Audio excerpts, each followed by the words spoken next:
Well, hey everybody, it's the end of week 5 here at the legislative session. Things are getting pretty crazy. Crossover day is just a matter of days away. We're going to talk about 8 bills today. So we're going to start off with a parental rights bill, Senate Bill 113. Senator Tamara Grove brought a fairly simple bill just to clarify that parental rights are fundamental here in South Dakota and that the state needs to honor them. There's Supreme Court precedent and the Constitution supports this. It just adds additional legislative clarity behind the idea that parental rights are recognized here in South Dakota and are fundamental. Passed across the Senate floor with a really strong vote and now heads over to the House side. Next is a bill dealing with the minimum marriage age. There's a move to Senate Bill 156 to raise the marriage age from 16 to 18. Right now in South Dakota, a 16 or 17-year-old can get married with parental consent if the parents believe it's a good situation. Now, should this be common to get married that young? Probably not. But should the state be in a position of saying never?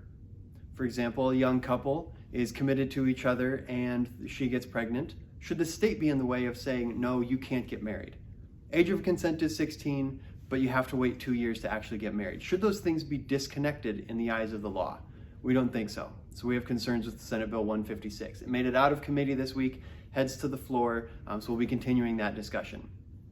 2 somewhat related bills, they were in the same hearing this week. Bathrooms and birth certificates. The idea that both should reflect biological sex. House Bill 1260 and 1259 deal with bodily privacy in restrooms, that males will use male restrooms, females will use female restrooms, and that things like birth certificates, documents of the state, should reflect biological realities. Both of these have gone out of their first hearing and head now to the House floor. A couple video lottery bills, both wanting to expand video lottery, one to increase the number of machines, the other to increase the bet limit and the win possibility.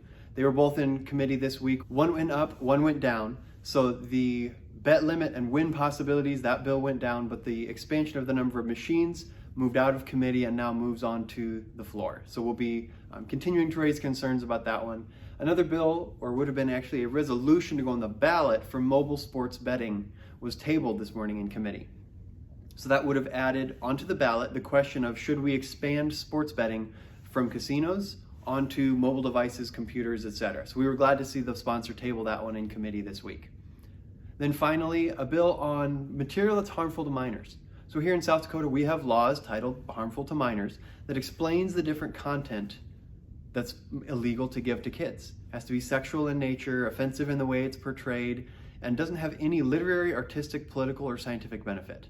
If something passes all 3 of those tests, it's harmful to give it to minors and it's illegal, unless you're a library or education institution.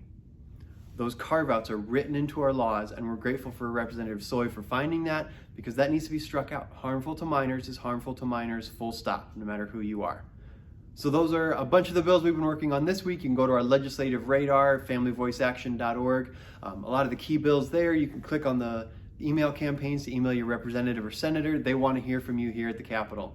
So keep in touch, and we'll see you next week.